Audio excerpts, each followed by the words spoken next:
Hello friends, എല്ലാവർക്കും Sindhu's world of music ചാനലിൻ്റെ മറ്റൊരു വീഡിയോയിലേക്ക് സ്വാഗതം. ഇന്ന് നമ്മൾ വളരെ സിമ്പിളായിട്ടുള്ള ഒരു സ്വീറ്റ് റെസിപ്പി ആയിട്ടാണ് വന്നിട്ടുള്ളത്. വളരെ പെട്ടെന്ന് തന്നെ തയ്യാറാക്കാൻ പറ്റിയിട്ടുള്ള ഈ കേസരി എങ്ങനെയാണ് ഉണ്ടാക്കുക എന്ന് നോക്കിയാലോ. റവ കേസരി ഉണ്ടാക്കാനായിട്ട് ഞാനിവിടെ ഒരു പാൻ അടപ്പത്ത് വെച്ചിട്ടുണ്ട്. അതിലേക്ക് ഒരു 4 ടേബിൾ സ്പൂൺ നെയ്യ് ഒഴിച്ച് കൊടുത്തിട്ടുണ്ട്. ഇനി ഞാനിതിലേക്ക് കുറച്ച് അണ്ടിപ്പരിപ്പ് ഇട്ട് കൊടുത്തിട്ടുണ്ട്. ഇതൊന്ന് വറുത്തെടുക്കാം. അണ്ടിപ്പരിപ്പ് ആയി വന്നിട്ടുണ്ട്. ഞാനിത് നെയ്യിൽ നിന്ന് കോരി മാറ്റുകയാണ്. ഇനി ഞാനിതിലേക്ക് കുറച്ച് കിസ്മിസ് ഇട്ട് കൊടുക്കുന്നുണ്ട്. അപ്പോൾ കിസ്മിസൊക്കെ വേണമെന്ന് നിർബന്ധമൊന്നുമില്ല. നിങ്ങളുടെ കയ്യിൽ ഏതാണോ ഉള്ളത് അത് ചേർത്ത് കൊടുത്താൽ മതി. അത് എത്ര ചേർത്ത് കൊടുക്കണമെന്നും കണക്കില്ല. നമുക്ക് കുറച്ചും കൂടി കൂടുതൽ വേണമെന്നുണ്ടെങ്കിൽ കയ്യിലുള്ളതിനനുസരിച്ച് ചേർത്ത് കൊടുക്കാം. ഇപ്പം നമ്മുടെ മുന്തിരി ഇവിടെ വറവായി വന്നിട്ടുണ്ട്. നമുക്കിത് കോരി മാറ്റാം. ഇനി ഞാൻ ഈ ബാക്കി വന്നിട്ടുള്ള നെയ്യിലേക്ക് ഞാനിവിടെ 1 കപ്പ് റവ എടുത്തിട്ടുണ്ട്. അത് ഇതിലേക്ക് ഇട്ട് കൊടുക്കുന്നുണ്ട്. ഇത് നന്നായിട്ടൊന്ന് റോസ്റ്റ് ചെയ്തെടുക്കണം. അപ്പോൾ തീ ലോ ഫ്ലെയിമിൽ വെച്ചിട്ട് വേണം നമ്മളിത് വറുത്തെടുക്കാനായിട്ട്. അപ്പോൾ നമ്മൾ ഏത് കപ്പിലാണോ നമ്മൾ റവ എടുക്കുന്നത് അതിനനുസരിച്ച് വേണം പഞ്ചസാരയുടെ അളവ് തീരുമാനിക്കാനായിട്ട്. അപ്പോൾ ഇന്ന കപ്പ് വേണമെന്നൊന്നുമില്ല. ഞാനിത് ഒരു ചായ കുടിക്കണ ഗ്ലാസ്സിലാണ് ഞാൻ റവ അളന്നെടുത്തിട്ടുള്ളത്.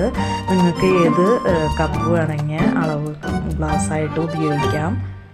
അതിനനുസരിച്ച് അതേ കപ്പിൽ തന്നെ പഞ്ചസാരയും അളന്നെടുത്താൽ മതി. അപ്പോൾ ലോ ഫ്ലെയിമിൽ ഇട്ടിട്ട് വേണം റവ വറുത്തെടുക്കാനായിട്ട്. അത് പ്രത്യേകം ശ്രദ്ധിക്കണം. അപ്പോൾ ഇതൊരു നല്ല സ്മെല്ല് വരും. നന്നായിട്ടൊരു വറവായി വരുമ്പോൾ ഒരു നല്ല സ്മെല്ലാണ് വരിക. അപ്പോൾ വറുക്കാത്ത റവയാണ് ഞാനിവിടെ എടുത്തിട്ടുള്ളത്. നിങ്ങൾക്ക് വേണമെന്നുണ്ടെങ്കിൽ വറുത്ത റവയും ഉപയോഗിക്കാം. പക്ഷേ വറുത്ത റവയാണെങ്കിലും ഒരു 5 മിനിറ്റ് വറുത്തെടുക്കണത് നല്ലതായിരിക്കും. അപ്പോൾ ആ കേസരിക്ക് നല്ലൊരു ടേസ്റ്റ് ആയിരിക്കും ഉണ്ടാവുക. ഇപ്പോൾ റവ ഇവിടെ വറവായി വന്നിട്ടുണ്ട്. ഞാനിതിലേക്ക് 2.5 കപ്പ് തിളച്ച വെള്ളം ചേർത്ത് കൊടുക്കുന്നുണ്ട്. തീ ലോ ഫ്ലെയിമിൽ തന്നെ വെക്കുക. ഇത് നന്നായിട്ടൊന്ന് വെന്ത് വരട്ടെ. റവ നന്നായിട്ടൊന്ന് വെന്ത് വരണം. അതുവരെ നമുക്കിത് നന്നായിട്ടൊന്ന് മിക്സ് ചെയ്ത് കൊടുക്കാം.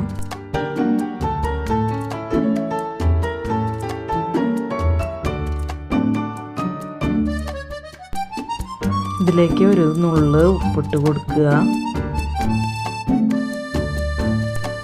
ഇപ്പോൾ നമ്മുടെ റവയൊക്കെ വെന്ത് അതിലെ വെള്ളമൊക്കെ വറ്റി വന്നിട്ടുണ്ട്.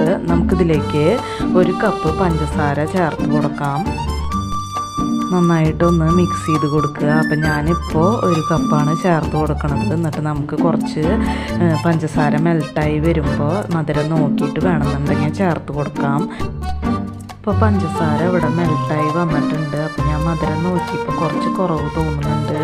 അപ്പം ഞാനിതിലേക്ക് ഒരു 1/2 കപ്പ് പഞ്ചസാരയും കൂടിയും ചേർത്ത് കൊടുക്കുന്നുണ്ട്. അപ്പോൾ നിങ്ങൾക്ക് ഈ സമയത്ത് മധുരം നോക്കിയിട്ട് പഞ്ചസാര വേണമെന്നുണ്ടെങ്കിൽ ചേർത്ത് കൊടുക്കാം. ഇപ്പോൾ ഈ 1.5 കപ്പ് പഞ്ചസാരയാണ് നമ്മൾ ചേർത്ത് കൊടുത്തിട്ടുള്ളത്. ഇതൊരു മീഡിയം മധുരമാണ് ഉണ്ടാവുക. കൂടുതൽ മധുരം വേണമെന്നുള്ളവർക്ക് ടേസ്റ്റ് നോക്കിയിട്ട് 1.25 കപ്പ് പഞ്ചസാര വരെ ചേർത്ത് കൊടുക്കാം. ഞാനിതിലേക്ക് ഒരു കളറിന് വേണ്ടിയിട്ട് ഒരു യെല്ലോ ഫുഡ് കളർ കുറച്ച് ചേർത്ത് കൊടുക്കുന്നുണ്ട്. അപ്പോൾ ഇത് നിർബന്ധമൊന്നുമില്ല. വീട്ടിൽ നമ്മൾ സാധാരണ ചെയ്യണ സമയത്ത് ഫുഡ് കളർ ചേർക്കണമെന്നില്ല. അപ്പോൾ ഇതൊരു കളറിന് വേണ്ടിയിട്ട് മാത്രമാണ് ചേർത്ത് കൊടുത്തിട്ടുള്ളത്. ഈ സമയത്ത് നമുക്ക് തീ ഒരു മീഡിയം ഫ്ലെയിമിലേക്ക് ആക്കി കൊടുക്കാം. ഇനി ഞാനിതിലേക്ക് ഒരു 2 ടീസ്പൂൺ നെയ്യും കൂടിയും ചേർത്ത് കൊടുക്കുന്നുണ്ട്. അപ്പോൾ നിങ്ങൾക്ക് നെയ്യ് താല്പര്യം ഇല്ലെങ്കിൽ ചേർക്കണം എന്നില്ല. ഈ സമയത്ത് നമ്മൾ വറുത്ത് വെച്ചിട്ടുള്ള അണ്ടിപ്പരിപ്പും മുന്തിരിയും ഇതിലേക്ക് ചേർത്ത് കൊടുക്കാം. നന്നായിട്ടൊന്ന് മിക്സ് ചെയ്ത് കൊടുക്കുക. ഇനി ഇതിലേക്ക് ഞാൻ ഒരു 3/4 ടീസ്പൂൺ ഏലക്കയും പഞ്ചസാരയും കൂടി പൊടിച്ചത് ചേർത്ത് കൊടുക്കുന്നുണ്ട്. നന്നായിട്ടൊന്ന് മിക്സ് ചെയ്ത് കൊടുക്കുക. അപ്പം നമ്മുടെ റവ കേസരി ഇവിടെ റെഡി ആയിട്ടുണ്ട്. അപ്പോൾ ഈ ഒരു കൺസിസ്റ്റൻസിയിൽ നമുക്ക് തീ ഓഫ് ചെയ്യാം. അപ്പോഴാണ് നല്ല സോഫ്റ്റ് ആയിട്ടുള്ള റവ കേസരി നമുക്ക് കിട്ടുക. ഇനി ഞാനിത് ഒരു നെയ്യ് തടവിയിട്ടുള്ള പാത്രത്തിലേക്ക് ഇട്ട് കൊടുത്തിട്ടുണ്ട്. ഇനി സ്പൂണിൽ കുറച്ച് നെയ്യ് തടവിയിട്ടത് ഒന്ന് ലെവലാക്കി കൊടുക്കുന്നുണ്ട്. ഇത് നന്നായിട്ട് ചൂടാറി വരുമ്പോൾ നമുക്കിത് പാത്രത്തിൽ നിന്ന് എടുത്ത് മാറ്റാം.